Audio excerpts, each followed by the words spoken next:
Hello, hello, hello. Here we are with another edition of HIVE Thrive. This is show number 42, and today's guest is Matt Starkerz.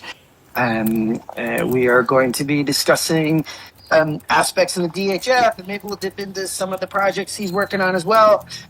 We welcome everyone to the show. It should be an interesting one. And Matt, how you doing out there? Yo, all good, all good. I'd like to make a request if it's possible before we start the show. Rather than just being me, I see, because we're going to talk about the HIVE DHF and some of the inflationary issues, and there's lots of different opinions on this, of course, and I don't claim to be the authority. It would be really cool to have an interesting discussion with some of the other people in the room. So would I be able to read out a group of people who might create an interesting discussion here in the room? Go for it. Yeah, so I invited, obviously, Menno. He's got views on this. Let me see who else is in here. Well, Mina's a co-host, so he's Yeah, sure. They call me Dan's in the room and has a lot to say about this. Acidio, I see, is in the room and maybe takes the contrary view. So it'd be really cool to hear from Acidio. Yeah, so those are the people so far that I kind of pre-wrote to. There's a few other people that didn't turn up, but I'm sure they'll be able to listen to this in the recording. Right. Yeah. So we'll try to keep it all civil, but we'll definitely open it up a little bit more like a town hall if folks want to jump on and give their thought processes. Why don't we just get into it? First off, why don't you give us a little bit about yourself and some of the projects you're working on currently? If there's anyone that you're more excited about in particular, just like give us a couple of things that you're doing here on Hive, and then we'll keep moving forward. Yeah, sure. I'm Starkerz. I've worked on ThreeSpeak over the years. I'm currently working on also a Hive Debit project and Distriator. Hive Debit is a way to tap to spend, and also we've just done the world's first airdrop iPhone to iPhone spend. So you can send HBD iPhone to iPhone now, and that will soon also be available for Android to Android. So you can just literally bump phones and send cryptocurrency at this point. So only on Hive, baby. Hive's a cool tech, and while we're going to talk about some difficult things in this call, I do want to generally note that overall I'm very bullish on the Hive technology, and I think it's an amazing thing. So yeah, Hive Debit's cool. You're also going to be able to bump phones and send accounts to newbies as well in the near future using Hive Debit. So that's really cool. There's an app coming out where you'll be able to just send crypto by bumping and send accounts by bumping telephone. So looking forward to that all happening. Distriator's had a revamp with some of the scammy shit that was going on from some of the community members. So we've changed the way we do Distriator a little bit, so that businesses have to have an onboarding blog, and then we curate the blogs before they get approved for cashback. And so we've had a whole new revamp on Distriator, so that's really exciting to me. And then the other thing was obviously ThreeSpeak and Speak Network. Dan has been doing a lot of work on Speak Network. We're going to have a version of, we obviously ran into some issues there with the developer on the Speak Network, who started wanting to be paid $300,000 to help integrate the Speak Network into different apps, which was a little bit much in our opinion. So it kind of died at that point, but Dan has been, and I did a little bit of the work, but Dan has done the majority of the work to get Speak Network back up and running. And Speak Network will allow people to get paid in HBD this time instead of Speak tokens to store other people's videos, and he has got that running, and it's now in testing phase. So we're looking for testers to help us integrate that and run it and test it and find the bugs. But that is basically ready to integrate into ThreeSpeak now. And of course, Dan and I fund ThreeSpeak by ourselves. We're in the red massively at this point. And we fund Distriator and Check-In With, as well as another app that we've built where you can do proof of person. When you sign people up at events and things, you can take a photo with them, and they get some free crypto that they can then instantly spend and experience crypto with Fearless Crypto. So yeah, that kind of thing, doing that kind of thing. And yeah, I'm certainly not negative on Hive as a technology. I think it's an amazing thing. And I think one of the things I want to drive going forwards is this idea of Bitcoin, Monero, and Hive as the three freedom tools in combination. And when you bring them together, you get digital freedom. And we're trying to, with Jan at the moment, Jan's just been to Plan B in El Salvador, because Jan's quite well respected in the Bitcoin community. He runs Bitcoin Noticias, which means Bitcoin news in Spanish, so he's quite a sought after person for interviews and things. And he's talking to people and starting to slowly drop the idea of Hive being a way. The solution would be that Bitcoin can't distribute to newbies because they either have to buy Bitcoin or they have to speculate on Bitcoin. They have to work for a Bitcoiner.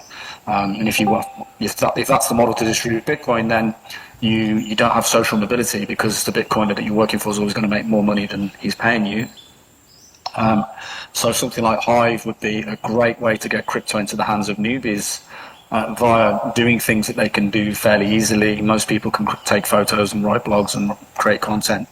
And so that would be a way to distribute crypto to newbies. And then some of that crypto would end up in Bitcoin. And of course, the Monerans love this stuff because they need a way to spend their Monero, and they'd love to cash out into HBD and spend the HBD and then cash back into Monero. So that really is the basis of a parallel economy, and it's one of the narratives I want to go for going forwards in crypto in general. Nice. And so why don't we just take a minute? We often ask, well, how did you discover Hive? And like, yeah, just you're saying you're kind of you still are a big fan of Hive and the technology. So let us know how you discovered it, and yeah, the things that do excite you about Hive.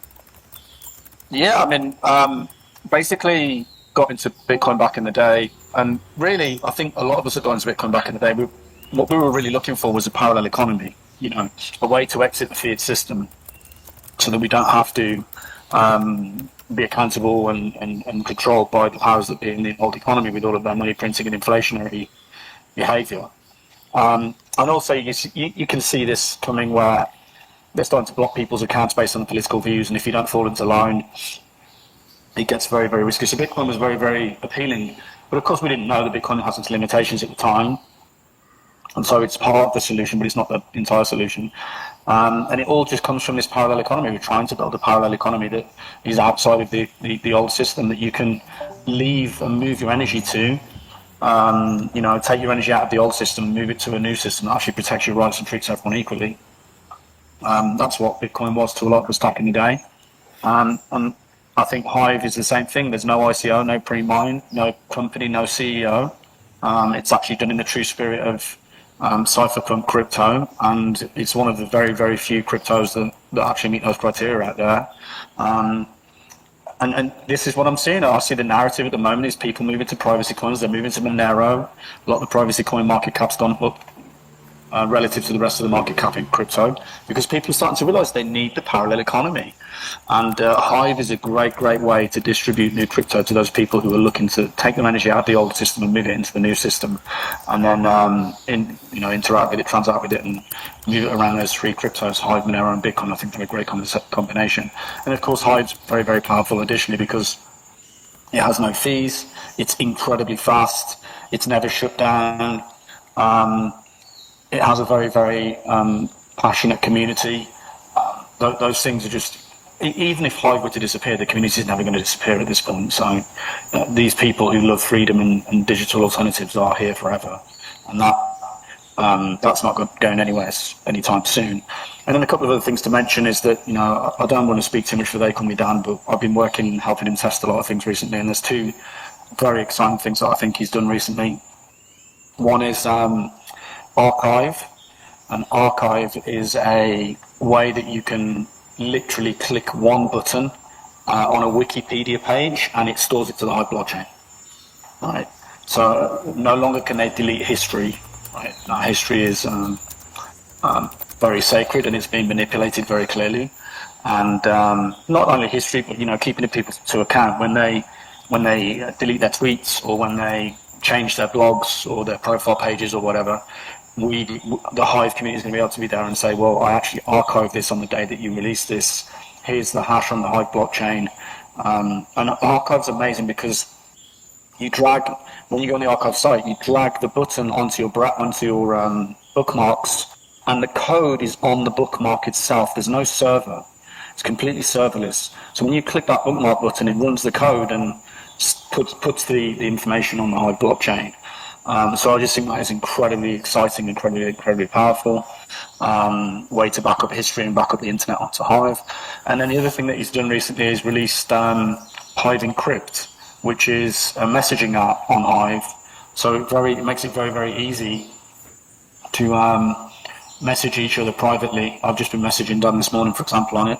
There's still a few bugs here and there, but it works. And it's got a cool feature where you can add a little HBD amount so that people, let's say you put 10 cents on each message. If anyone sends you less than 10 cents, they can't message you.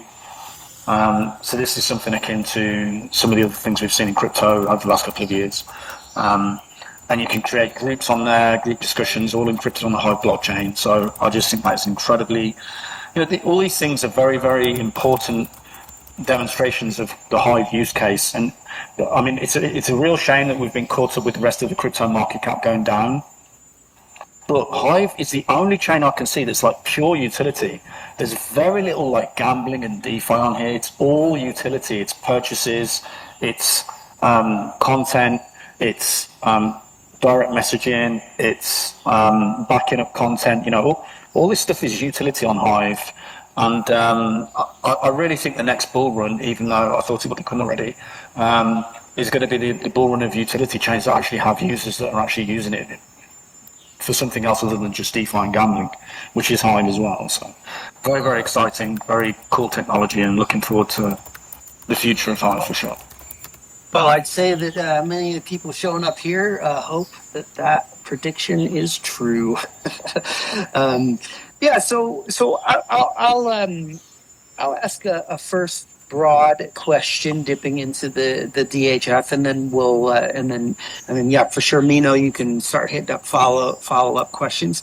But let's just zoom out over the last couple years of the DHF, and just maybe let us know what you've been seeing, and what worries you most.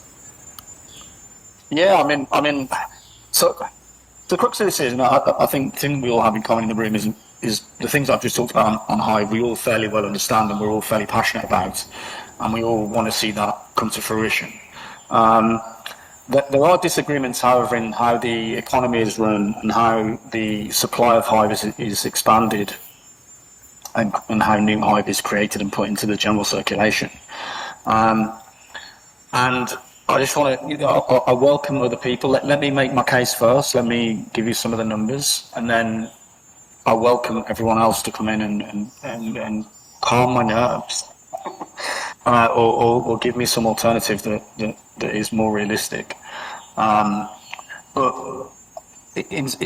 from the point of view of caring passionately about Hive and the success of Hive, I really want to see our economy work as well, because the technology is great, but our economy is struggling a little bit as far as I can see. And this all really comes from reading Dal's, D-A-L-Z, his blogs. He does a regular inflation blog. And Dal's a very interesting character because he doesn't give any personal opinions on his blog. He gives personal opinions in DMs and privately, but he doesn't put them on chain.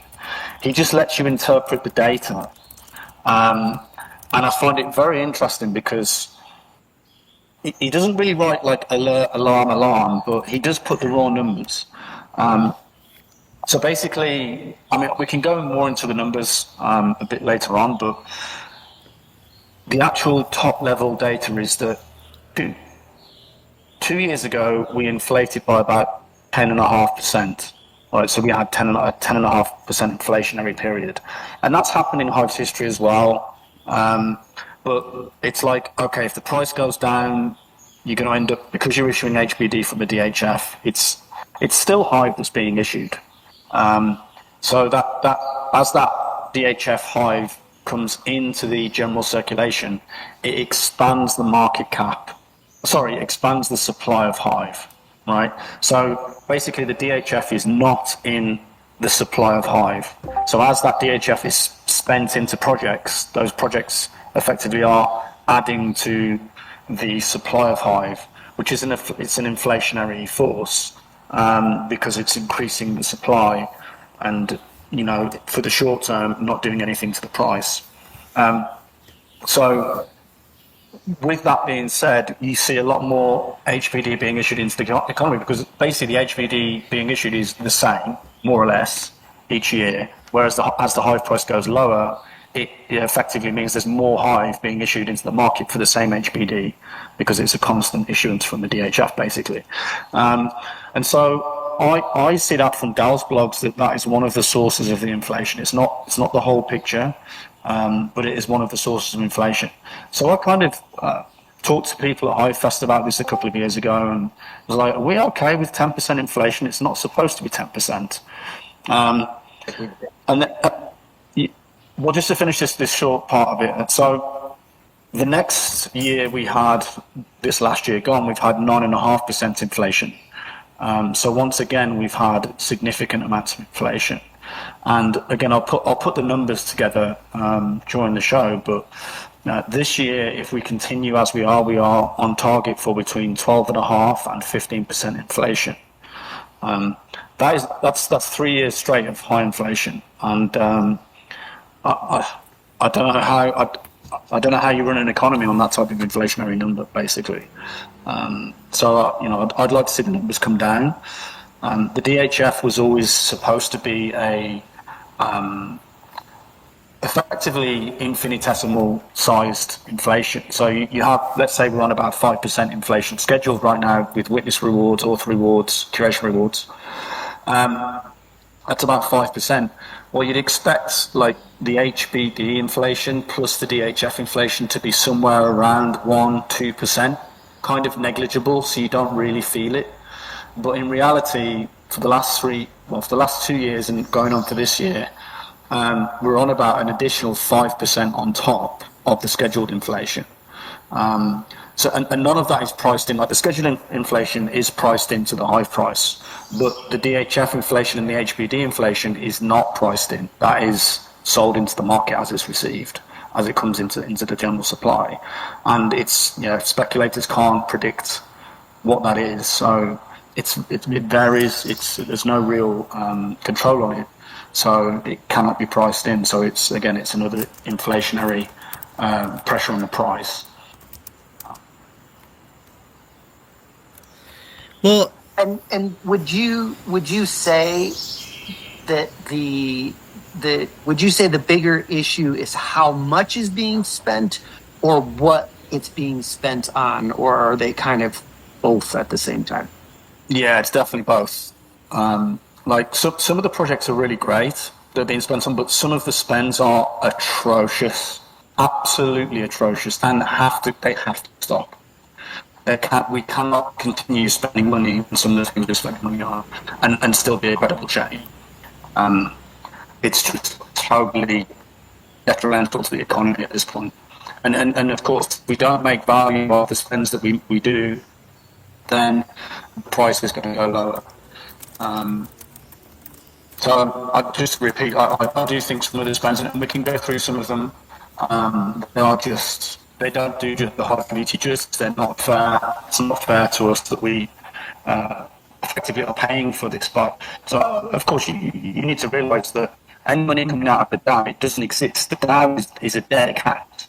It's not in the supply. It's not in the supply calculation. So anything coming out of the DAO into the economy is going to add to the supply of HIVE and cause inflation. And so, Matt, have you moved location? Like you were coming in really clear. Maybe it's just me on my side, but you're breaking up quite a bit. I don't know if you've moved or. No, I haven't. I'm in the same place. Am I coming in a bit better now? Maybe it's on your. I hear you good now, so maybe it was from my side. Sorry. Just needed to Keep going. catch up, maybe. There's a few other people reporting it in the room. So, to reiterate, that the DAO is dead money. It doesn't exist, basically. It's not in the market cap calculation. Sorry, it's not in the supply of Hive calculation, right? So when money comes from the DHF into the supply, and the same thing with HBD as well. The HBD APR is exactly the same thing. When money comes into the general circulation, it's adding to the supply of Hive that wasn't priced in before. That supply was not priced in. So it's in all of this spending is inflationary. And just to reiterate as well, in case it broke up, but some of the projects that we fund do not do the Hive community justice, considering that as we spend money from the DHF into the economy, really the users are paying for it. It's not the DHF that pays for it. It's inflation from your account. Like if the DAO's are printing 5% of the market cap per year, then what's really happening is your account is being devalued by 5% per year to pay for the projects. It's not that we've just got the money and we've got this infinite money pool. The DHF is incredibly inflationary on the supply of Hive. I mean, I'd like to go into like what people think the numbers are. Like, for example, how much do you think the HBD APR costs us per year at this point? We can do a rough calculation. Anyone got any ideas? Maybe what kinds you can give me an idea of what you think we pay per year for the APR on HBD right now? Or what you think it should be? It's at 15%, so I mean, go for it, I wouldn't say maybe 3%. Am I off? Any other? You're actually spot on. It's 3%. So if you take 8 million staked and you do 15% of that per year, that's about $1.2-ish million, which is 18 million Hive that's being added to the supply. So it's just under 3% per year that we are all paying via inflation from our accounts to fund the APR and HBD. Now, I had no problem. Like when the Hive price was higher, I had no problem with putting the APR at 20% when it was like it represented 0.5% inflation. You know, like it was like, yeah, it's negligible. We can afford to do this. But 3% per year added on to the 5% per year from the DHS plus the 5% per year from the scheduled spending is an inflationary basis of about 12.5%. So this is why we've always tried to depro bringing the APR of HBD down. Not because we don't like HBD holders or we don't like this or that or the other. It's just generally to bring the economy back into line and make sure that the HBD APR is negligible on the inflation. At the moment, it is not negligible at all. And it's a similar thing with the DAO. I don't think people realise. I think people just think the DAO can be spent indefinitely. I don't think people realise that it's actually an inflationary force on the ecosystem, and it's highly expansionary to the supply of Hive. I think one of the things that has to be said, just so that people are clear, is Matt is not arguing, and neither will I, if I also have a say on today's conversation, that inflation is a bad thing per se. Inflation, in many ways, and this is not like an opinion on its own. A lot of economists agree that inflation, a healthy inflation, is good because it's like a mover of the economy. People spend, and you distribute through inflation, and people spend. If it's not inflationary, what happens with let's say Bitcoin or other currencies, people hodl, and hodling is fine, but it also defeats the purpose of money, which is to buy things, to actually use it, to eat your own dog food, as they say. So like Matt is not. Yeah, I just want to make that clear because we keep on using inflation. It's not that it exists. Is that it's just way too high. Yeah. Well, I've got a strong opinion on this. Anyone that uses Hive is pro-inflation. We're effectively the Keynesians of crypto, right? Whereas Bitcoiners are the Austrians of crypto, right? The problem with Bitcoin is that it has a fixed supply, so its fees have to go up massively, which just is exclusionary on the base layer for normal people. right? They're just never going to be able to use Bitcoin on the base layer as a result. And that is a massive flaw of Bitcoin, but it's kind of codified in at this point. Whereas Hive it has a long tail inflation. It dips off to about 0.5% per year forever. And that will fund the fees. It will fund all sorts of different transactions and activities on the blockchain. It won't be as hard a money as Bitcoin, but if it gets the network effect that at least Bitcoin has, the price of Hive will increase because of the staking of HBD that's required to use the ecosystem.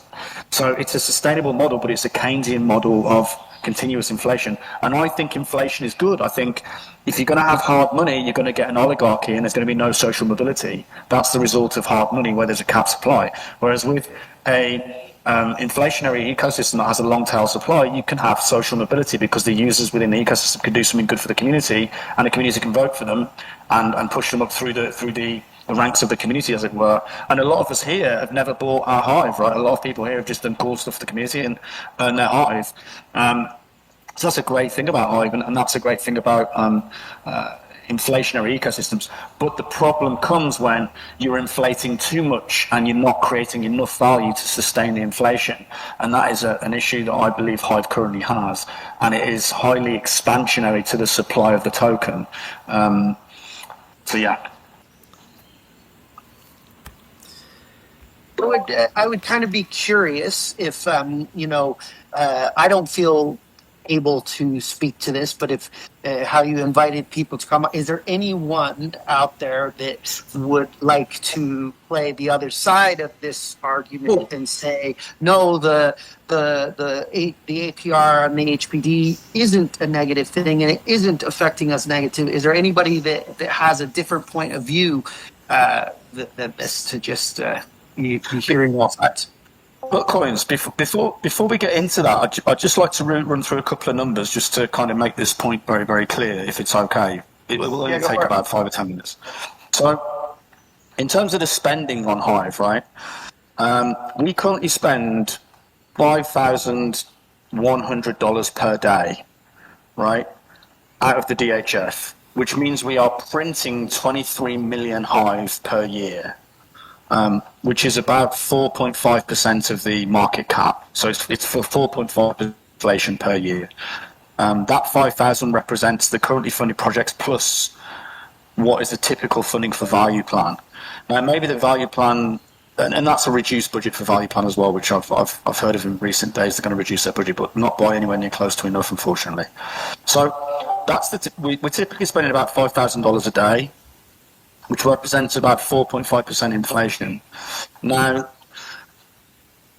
I don't know about you, but 4.5% inflation for spending seems like, I don't know any chain that can handle that. No chain can absorb 4.5% per year on top of the scheduled inflation without dropping the price, unless it creates some insane value, which unfortunately we haven't been able to do.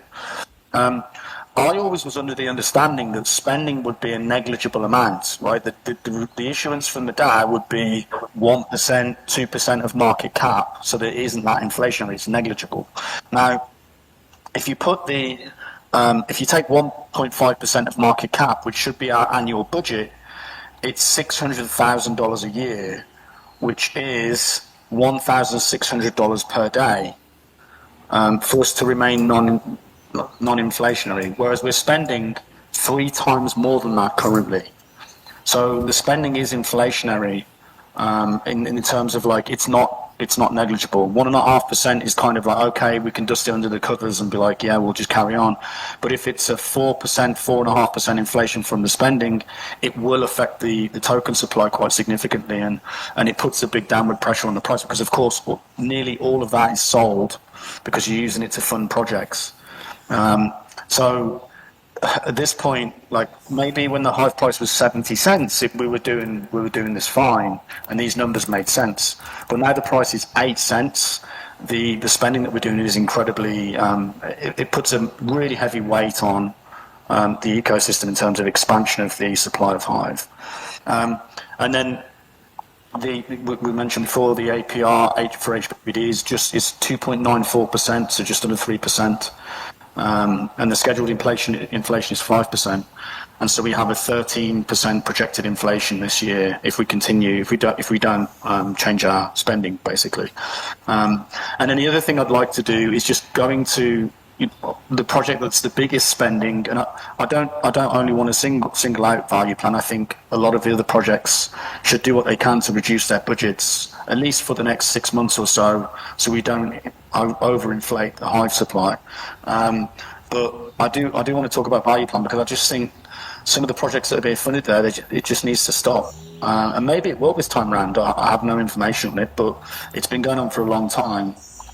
So to read off the top, say 10 or so projects on value plan that are funded, you've got the rally car. Now, I love Slavan. I've probably met Slavan more than any other Hivian, maybe bar Lord Butterfly.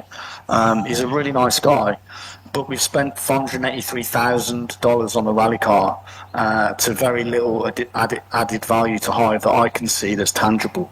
The next one is McSam with the water boreholes. He's had 222,000. Now, I want to be clear here. When I say he's had, I don't mean he's put the money in his pocket. I don't think there's any corruption going on in value plan. I think it's all legit spending. I just don't think it's very smart spending.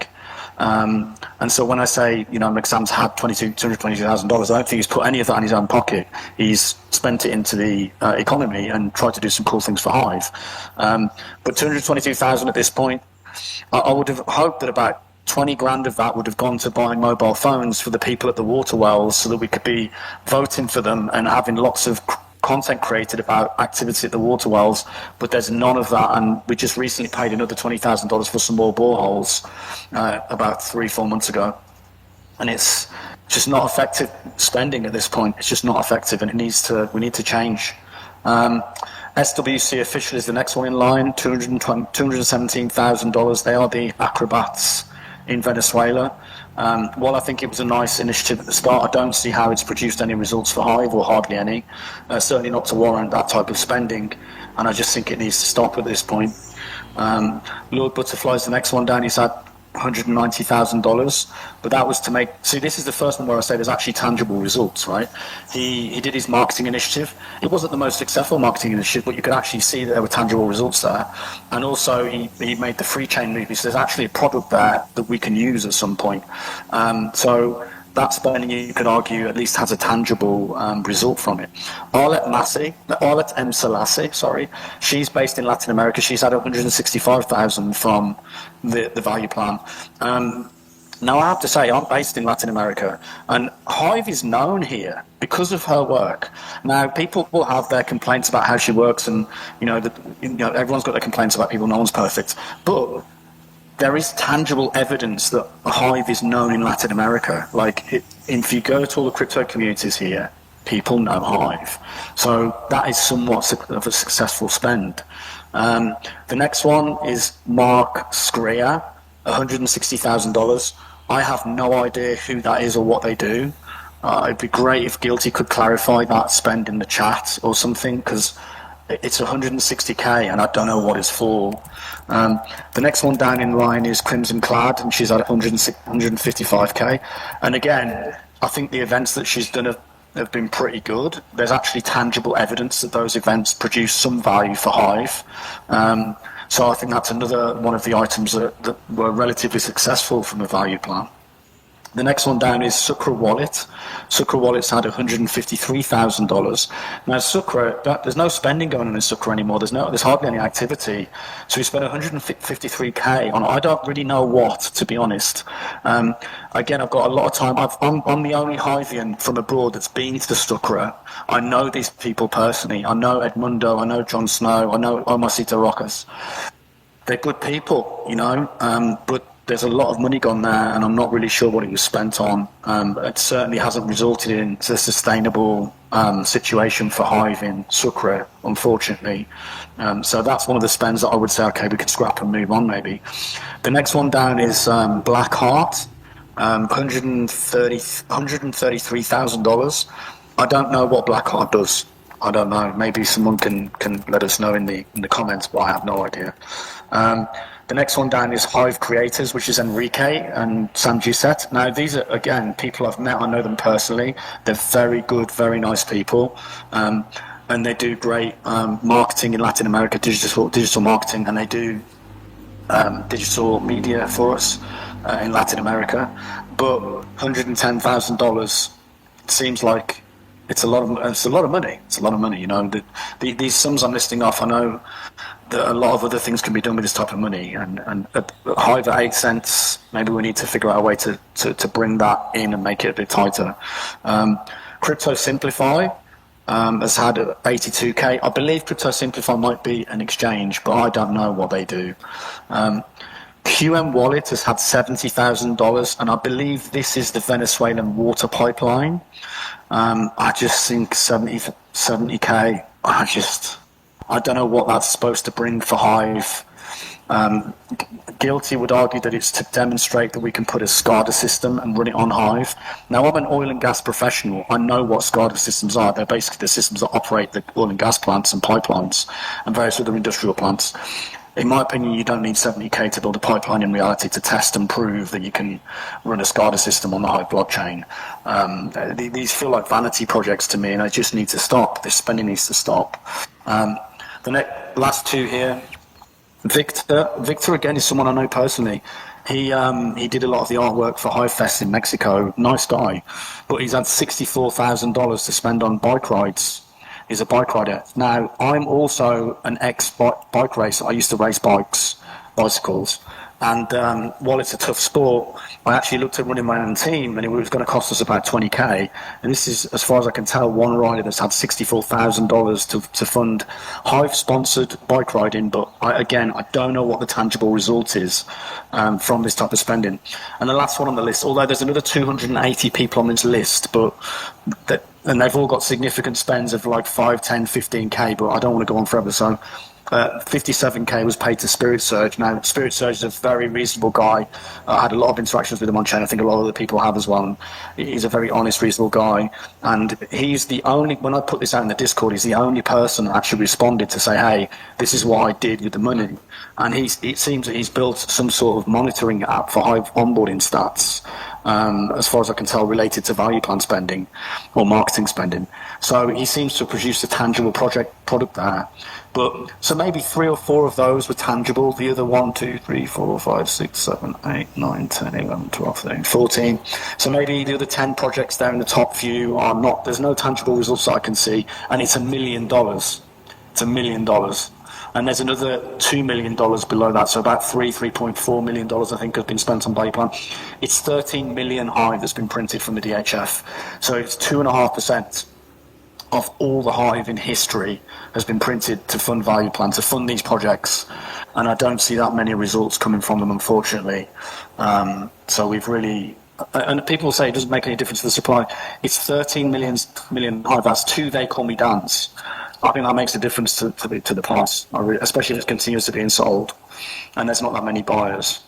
So I'd like, this call, the point I'm trying to make on this call is we need to figure out a way to reduce spending. We need to figure out a way we've got to stop spending on like vanity projects and useless projects that aren't producing results for value plan. Other people will say burn the DAO. I don't want the DHF anymore, or destroy value plan. I'm not saying that. That's not my point. I think there's very competent people here on the chain, and I think we can do this just fine, but we just got to be really smart about how we do it, and we've got to bring our budget in so that it's not as inflationary as it currently is on the HIVE blockchain.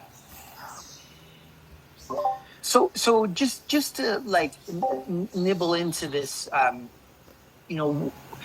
something that has just always not made sense to me is like how the value plan happened, and like who got to make the decisions, and how the decisions for the costs were made, and like for what was being funded was made, but of all that, like what.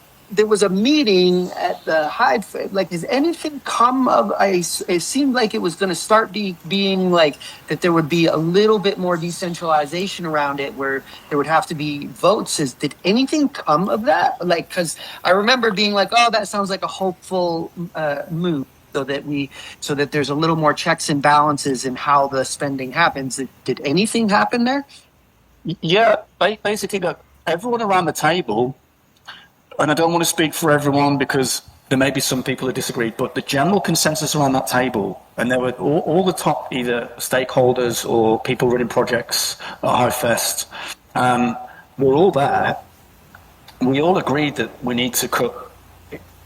Like there was a blog issued by an account called Hive Forum, which me and Roland put out, and we put everyone's name on it who was there, and in the meeting room we all very clearly agreed that we are overspending, and the economy can't sustain continuously printing at 5% at these low prices, and so we basically said Hive needs to go into a period of austerity, and we need to figure out ways to reduce the values of the projects and the outflows of the DHF.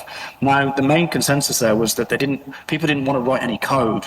Like, they call me Dan and myself, we want to put a cap on the DAO, or we want 10 votes in the DAO, so that we can reduce the outflows from the DAO, but that requires coding, it requires a fork. So we do have the ability as a community to do something about this without having to write any code, and that would be to just talk to the projects that you're funding and say, hey, can we figure out a way to put this into maintenance mode or reduce the budget slightly or somewhat? We need to get the budget down by about 3x compared to what we currently spend, in order for it to be about 1.5% of market cap. And so people agreed that we should issue some criteria that people will only vote for projects that are, say 3 months or so long, and they don't spend more than, say, 50k a quarter.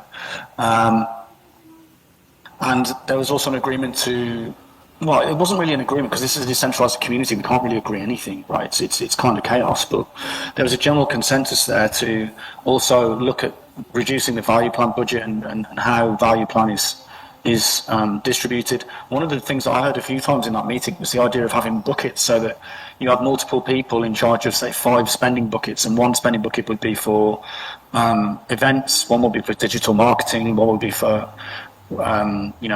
miscellaneous type marketing. I don't know, right? But we could put it into different buckets and have different people in charge of those buckets, and so it's not just one person who's distributing the money from the DHF. The value plan accounts for 30% of all spending. 30% of all spending. It's 30% of all new Hive. It's about 60% of spending, but it's about 30% of all new Hive issued is from value plan, and it's one person that does that. So, as a community, we kind of need to change that, in my opinion. Yeah.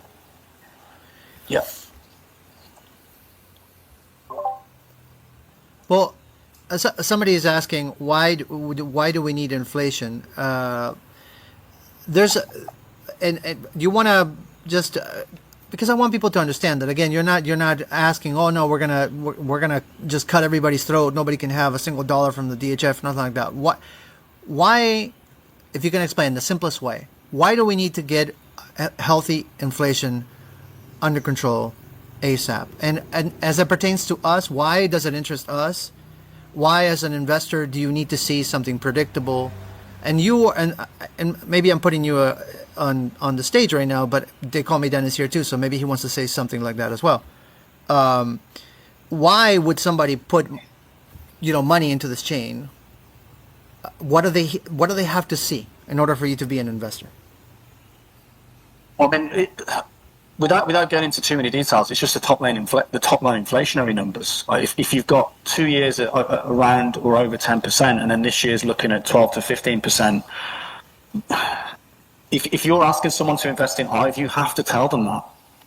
You have to tell them that, because otherwise it's a sketchy conversation you're having. No investor puts money into a system that's got that type of inflation.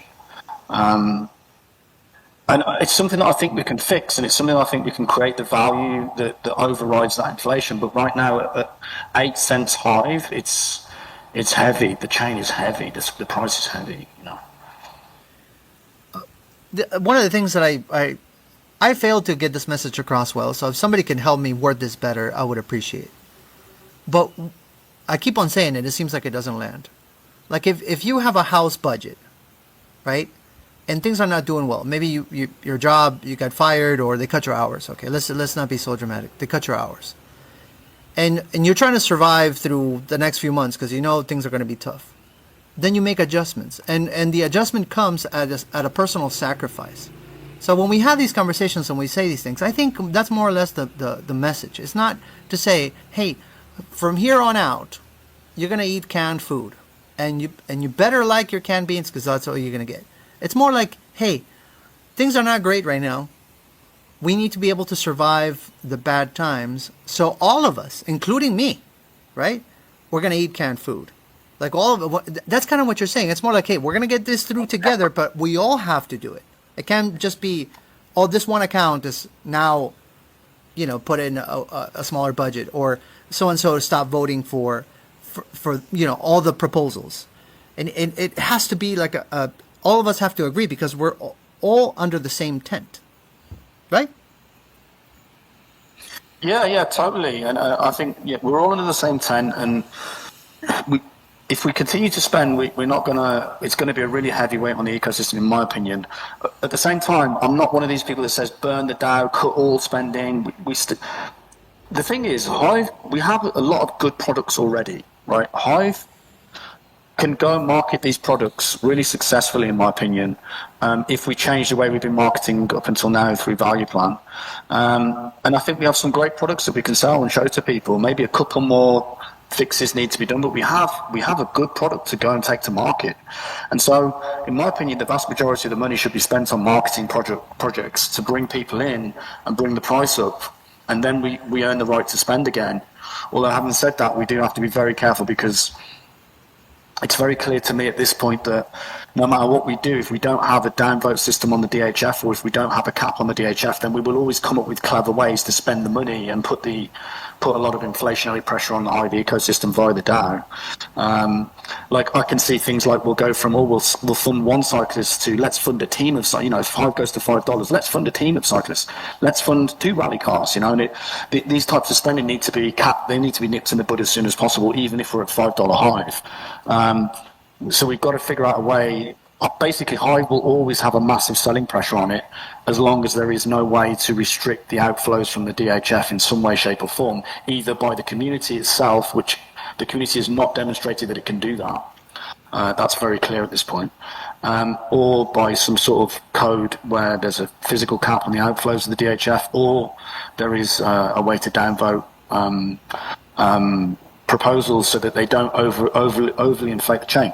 One of the things that I think we can look at here is like by saying, And there's actually do one mission. I don't know if you did the Hive group. There's an ongoing mission. like right now, hey Adi, how you doing? Right now that there's, like, for example, that one of the projects is receiving 1,100 HBD per day, right?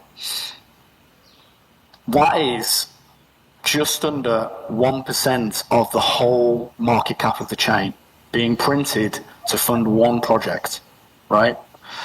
That is not sustainable, yeah, if you combine it with the other projects as well.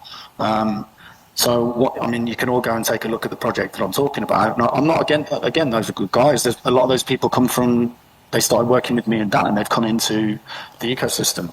But that, like, 1,100 a day right now, and while I love the project, and it was mine and Dan's initiative, right? We were the ones that seeded it and got the idea going, and then the people that work on the project work with us, and then eventually it's gone on to get funded. It's great, but $1,100 HBD a day is, what is that, 13,000 Hive per day being printed from the DHF and put into general circulation. It's just a huge budget for the size of the chain right now. And while the project's important, I'm sure that we can make cuts, especially considering that those projects have been powering up. That project has been powering up, and it's like, well, does that mean, like, I wouldn't mind seeing that if Hive's at $5 and you can do a market rate, but right now, I know people in this room, there's people on this call who are living on the bread line and working for Hive. They don't get paid anything. They're on their last few dollars and they're working for Hive, right? And there's other people who they're getting full-time rates and they're powering up Hive from the community's money. And I wouldn't mind that at $5 Hive, but at 8 cents Hive, it's like, shouldn't everyone be on the bread line at this point? Shouldn't we all just be covering our rent and our food? If we've got money left over to power up Hive at the end, doesn't that mean that we could actually cut our budgets and reduce the weight on the chain, at least for this temporary period? I think that argument's a fair argument, to be honest. 100%. Can I jump in with a Go for it, but so something, and I want to kind of take this from the average user perspective. This point or question that I'm posing. So I've been accumulating. There's this overall idea that, like, if you want to have more say, stake, buy more stake, right? Okay, so my so say we have the value plan, say we have the, whatever proposal that they got funded, but we disagree, and collectively, much of the chain is in disagreement with overspending or with perceived overspending. So what exactly is the average user supposed to do? Like, whether you're a dolphin or you're an orca, like if proposals are getting funded despite sort of not overwhelming amount of users, like what, like I guess this is really asking, how truly decentralized is Hive in your opinion? Well, in my opinion, the base layer is definitely decentralized, right? If the base layer wasn't decentralized, then the top whale on the chain would be number one witness.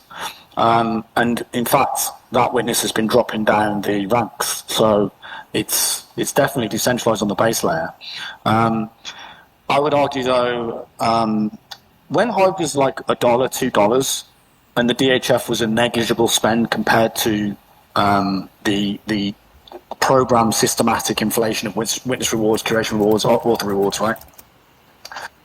When it was negligible, yeah, I mean, it doesn't really matter. You're talking about 1% of the market cap per year that's being distributed by a few, not a few, but quite a few whales that on the DHF. But once that HBD amount stays the same, but the price of Hive comes down, now you're in a situation where you're printing 5% per year via the DHF. And unfortunately, the nature of any DAO is that if you have a base layer that's quite decentralized, then the active people on the base layer are not going to be active in the DAO, not all of them. So the DAO is always going to have a smaller number of active people, on top of which then you need to have enough people who have got the time to read every proposal and talk to those teams and make sure everything's all good and above board. It's a lot of work. So you're just not going to have the amount of people active in the DHF as you are on the consensus, right? So then that means that the DHF and the DAO on any blockchain will always be more centralized than the base layer consensus. Now, how the chips fall in that DHF, in that DAO, depends on the distribution of the token. And what we've demonstrated on Hive, and I don't think it's anyone's fault, I don't think anyone's like behind the scenes like manipulating Hive and everything.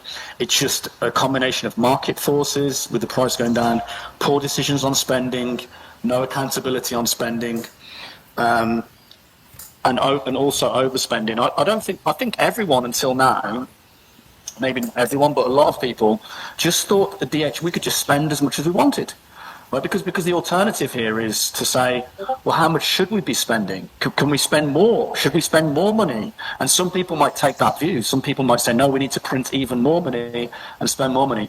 But I also don't think that those people know exactly how many Hive tokens are being printed and added to the supply. Because if they did, I think that they would change their view. But I might be wrong, mate. I'm just a mechanical engineer, right? I'm not an economist, but I look at the inflation numbers and I know those numbers are bad, and I see a lot of them manipulating coming from the DHF. So that's why I'm focusing on this. So yeah, I hope that answered the point. yeah, I feel like I feel again. I'm going to keep on hammering this point because this point to me is the centerpiece of this conversation, which is like there's a lot of things we can do and maybe we should do, but right now it's not the time. Because Guilty is saying, and then some people are saying in chat, it's like, oh, we got the proposals, people should get more involved, and what you're saying, I hear you. Like most people are not getting involved and all stuff. All that is correct, okay, but we are in an emergency mode. And I think the people that are in charge of the situation, the ones that are getting funded, I think they should be able to recognize it. Because I'm going to sound kind of mean, and I mean this lovingly. I think it is not in your self-interest, in your best interest, to look at what's happening and take the attitude it's like, well, I'm still getting funded, so it's okay. And if somebody is doing that, then I think they're shooting themselves in their own foot. But also, as a community, we should be able to tap to them in the shoulder. Again, not to be rude or nothing, and be like, hey, I'm bringing this back up because of the conversation you had in HIVE Fest, Matt, where you were, hey, we all need to reduce budgets, and everyone's like, hey, yeah, let's do it. But then I remember a post that 3Speak put out. This was done with 3Speak, not it wasn't the account that you signaled out, how we could reduce inflation and stuff. And I remember some people in there being very, very vocal about, and basically saying, don't change it. Don't change APR and HBD, don't change it. And you're like, okay, listen, the boat is sinking, people. Like, the boat is sinking. We all need to be uncomfortable. That's my point. Like, hey, all of us have to be uncomfortable, or we simply don't care. You can say, no, I don't care. As long as I get my me, it's all about my me. Then, but I think we all know better. That's a very important post, and if you haven't read it, I think you should. Just put it in the room. The other thing, I mean, I don't think many people see it from this point of view, because there's only a few people putting money into HIVE. But like, you take a block trade that's probably spent millions of dollars developing HIVE. Mm-hmm. Me and They Call Me Dan, I'll tell you now, 3Speak over the years has cost us personally $300,000 to keep it, because 3Speak's such a bitch, because it's been so poor for so long, but we just haven't had the resources or the justification to build it back up until you came along, Menno, and Eddie's worked with you and Kesselink, and a little bit of help from Mengao and Tipfox, and all of a sudden you've managed to bring this thing back to a really, really great product. But that's not because we're paying, like, we haven't said, oh, let's pay you some money. You guys have just come along voluntarily and done this because you care about the ecosystem, right? So you got me and They Call Me Dan. We're probably down 300k on 3Speak. I'm down about 50k on Check-In With. I'm down about 50k on Distriator, right? When am I going to, I don't know what, well, we need a 20x run for me to make that money back on HIVE, right? And I'm sure block trades need something similar, right? So it's like there's only a few people putting their own money into HIVE and spending while the price just goes down. And then you see all this money printing going on, and some people are doing work for free. Some people are doing, or some people have been so underpaid over the years because of the situation where, Dan and I have been very reluctant to put a proposal in, especially after the Speak Network situation, and we just don't want to be contributing too much to the printing of HIVE. So we've funded a lot of this ourselves, but now we're at the point where it's really expensive. The amount of HIVE that we're spending every month to fund our projects is just insane at this point. It's not tenable. So this is where it comes to the point where it's like, this has to change. We can't print so much money because it's having such a heavy effect on the price, in my opinion. Now, again, I might be wrong, but it seems to me I think the DAO, the DHF itself, since HIVE started, has printed about 30% of all the HIVE in existence. That is a lot more HIVE than we expected to print. That's for sure. We were expecting it to print somewhere around about maybe 5 or 10% of all the HIVE, but it's doing that each year. So yeah, it's a tough situation, and I kind of hate to be the bearer of this discussion, and maybe I'm quite a hated person on HIVE right now. I feel, at least, but it's got to change. Like, we can't be spending money on bike races anymore. We've got to stop. We can't be spending money on rally cars. We can't be spending money on like acrobats in Venezuela. Well, I'm sure they're very nice people. This is not what we like right now. There's a marketing initiative from a blockchain. Thanks, Marky. I'll accept that little hug from you. I don't feel that alone anymore.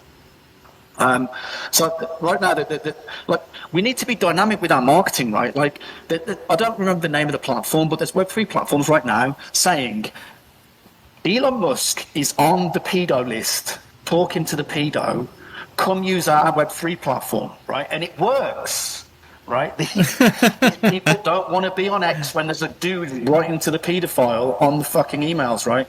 So but we're just not hot on those points. We're slow moving, and we're doing marketing from like 2016, right?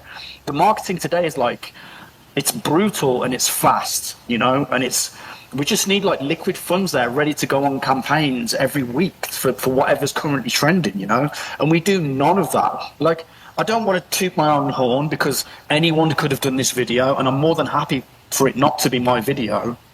I'm more than happy for, like, I see that Decentralized Creative in here could do a way better job than me. But we recently filmed a video of the first ever iPhone to iPhone airdrop bump send crypto, right? That's insane. On Hive, Hive's the first ever to do it.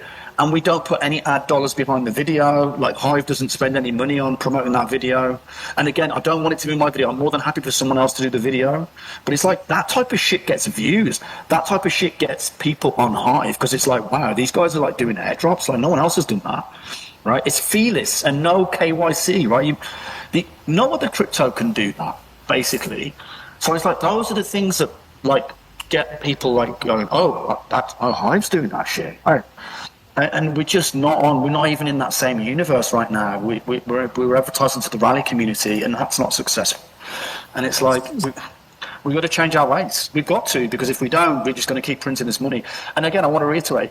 I think that I'm still pro the DHF. I think proposals can go in like $5,000, $10,000 proposals, maybe 15 a quarter. You know, like, those types of proposals are fine. We can handle that. But $50,000, $100,000 a quarter, $1,000 a day, Hive, we are not a top 10 chain. Our current market cap rank is 450th. You know, Jesus says the video's too boring. That's what I'm saying. It doesn't need to be my video. It can be someone else. But that's Hive. Hive's doing that. I don't care who's in the video. Make it, like, definitely. Decentralized Creative, Alex Notches, will make a much better video than I can at that. And in my opinion, we should be the whole community should be all over that. Look what Hive's doing, look what Hive's doing. But there's nothing. There's basically nothing. The video that we put out didn't get any traction from anyone until Minigunner from Cold Beat Troop Soup made a Hive Echo, and then Hive Echo got like 60 comments on it, and they ended up getting 1,200 views, which was reasonable for that video. But it should have got 1 million views, right? And that's another thing I see. Like, Hive Echo is a great initiative where we can jump on things quickly. Anything that's trending online, we can jump on it. And in my opinion, what I'd like to see is maybe the apps, especially the apps that have got funding, they should put, say, $100, $200, $300, $400, $500 of funding for a digital marketing initiative with sign-up links, right? And then maybe Value Plan could match that. Maybe that's a nice way to use Value Plan. So it's like we give out bonuses and what's it called? Like bounties to people who are putting their own money forward in a marketing campaign, but also Value Plan matches it maybe. I know there's people that are against that on Hive as well, but I'm like, that's got to be better than the bike rider, right? And yeah. And so we are getting to, you know, close. We've done an hour here, but so we kind of started with the first question of like zooming out and looking at the past couple of years, and like now I want to do the reverse and zoom out and like think about the future. And so I guess I'll pose this question in two ways. Like, you know, realistically, if we just continue on in the way that we've been, what does Hive look like in 2 to 3 years? And conversely, if we were to make some changes, one, like what would be maybe your top 1 to 3 changes that you think would be the most effective, and then what does Hive look like if we do sort of pivot and make some changes? I mean, it's simple, really. Like, there's lots of sub ways to do this, a million ways to skin a cat, right? But the main issue is one thing. Can we, as a community, as Hive, including the users and the whales and everyone, demonstrate that we can bring our spending in line with the size of Hive's economy? It's a fluid thing. It's a rough science. It's not exact, but yeah, like if our spending is around 1.5% of market cap per year, because we all consciously think, oh, this project, and you can hold whales to account on this, right? If there's a project that's being funded at $1,000 a day and there's whales voting for it, it's really our responsibility as a community to say, hey, do you realize that this is really printing a lot of money and it's way beyond the capacity of the Hive ecosystem? It puts the spending beyond 1.5% that we should be doing. Maybe we can go up to 2% a year, but 5% is really pushing the boat, you know? So we should be adding up all the spending in the DHF, each and every one of us, and saying, what's this compared to the market cap of HIVE, and can HIVE sustain that spending? And then if someone votes for a proposal that's really big, then say, hey, dude, negotiate with this team and get the budget dropped a little bit before you vote for them, right? Because it's not good for all of us, you know? And there may be times where we all agree, okay, we need to spend way above for one project, we need to spend $100,000 to this one thing right now, today, right? And we can do that on HIVE, but we shouldn't be doing it constantly, right? So it's like, right now, we're about 3 times over our capacity. We're spending 3 times more than we should be. The question is, who's doing that spending? Who's voting for that spending? And can they do what they can to figure out a way to get those projects to reduce spending? If they can't, we need a really good reason, because it's becoming like 6 months ago, when I went to HiveFest, this was like, we were like 2 times over budget. Now the price is like half that, and we're 3 times over budget, right? And it seems to be going lower. And I don't want to say this is the only reason. I think that we've not done very well in retention. You know, one of the things that we did for retention, I'm not saying this has to be the one that's used, but you could do this on HIVE, right? We have check-in with the app. You take a photo with someone that you sign up, right? They get free crypto. Once that happens, Eddie Spino follows them, because we know they're a real person and it's a real user, so there's no risk of it being some bot or something. Eddie follows them with an account called Pioneer Supporter, and they're given a bunch of tasks to do, where it goes on a tag called Journey of a Hivian, and then as they do those tasks, we vote for them and they get paid to learn how to do HIVE, right? So that's a retention thing. And then Pioneer Supporter follows them, so you can go like xnc.com/feed/at Pioneer Supporter, and you can see all these real newbies, real people, and they're really posted. And you can go, as a whale, you can go vote, very easy, it's all on a plate for you, you just go vote for them. So I'm not saying everyone has to use ours, but as a community, we need to do a really good job of retaining the newbies that are real, you know, especially if they're real people and they've checked in with a real Hivian. It's like, that's a legit way to do this, but we don't do any of that as a community. So our retention isn't that great. So I know that's a problem on HIVE. Our sign-up isn't very good. But guess what? Now that Jan Tomasowski, who I think is a legend, he helped to build this airdrop HIVE, so you can bump each other's phones and send HIVE to each other, right? The same thing for accounts. So you're going to be able to bump someone's iPhone and send them an account. And then they're going to click the link, it's going to download either Keychain or the app that Jan's building, and then they're going to have their keys put straight into the app, and they can just start using HIVE, right? So it's going to get really easy to onboard people. It's not out yet, but that is being built. And so I think a lot of these issues are going to, we have everything we need to solve these issues. We just got to solve them. We just got to go and do it. So then the other factor of HIVE's lack of success, unfortunately, is the expansion of the HIVE supply and the lack of ability for the community to demonstrate that it has control over that, basically.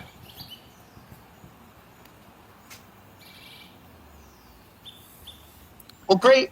You know, I think this is a good place to call today's show. We can continue this chat in the after. Mino, do you have any last points you'd like to bring up?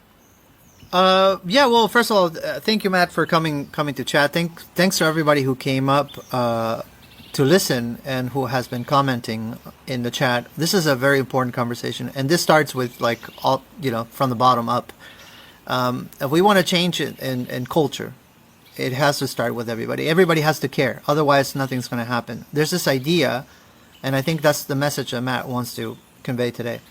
There's this idea that, you know, whatever, HIVE is, you know, is this cabal of whales and they do whatever they want, and my opinion doesn't matter. And I invite you to think differently. I invite you to realize that you have a voice, you can say stuff, and people can argue against facts all they want, but facts are facts. And you should be able to say how you feel about something. I should be able to tell Guilty, and I think Guilty is a great person. But I don't feel bad when I say, Guilty, hey, I really don't think the bike riders are going to help us. And maybe it's something we need to drop. That is not a personal attack. That is not me being mean or me being anti-hive. It's the opposite. It's because I care. So like I invite everybody to have the I don't know what you would call it, the bravery, I guess, because people don't want to say, oh, I don't want to offend anybody. If I offend somebody, they're going to downvote me, or they're going to lose support. I think if what you're saying makes sense, and if you're saying it because you come from a good place, in my case, and I'm sure all of you, it's because I want Hive to thrive. That's the name of the show, by the way. So that's where I'm coming from. It doesn't come from me not liking a certain project, you know. And I think if all of us start to put pressure into these projects to say, hey, listen, I think we need to reduce our budgets. Hey, you know, value plan guys, I think Max Sam is one of the best people in the world. I'm going to go ahead and say that. He's one of the best people in the world. I am not half a man as he is. But the boreholes are not, yeah, the boreholes are not really helping Hive, and we can't afford them. Those two things can coexist. And I think if we are not afraid of saying those things, we can begin to see change. So that's my piece. I think we're going to kill the recording for now, but of course, anybody who wants to speak can. This was Hive Thrive. What episode are we on? But and also, who do we have next week? We're on episode 42, and next week we'll be being joined by the one and only Yabamat. So all right, don't miss that one next. All right, guys. And thanks everybody for coming. Thanks everybody. Bye.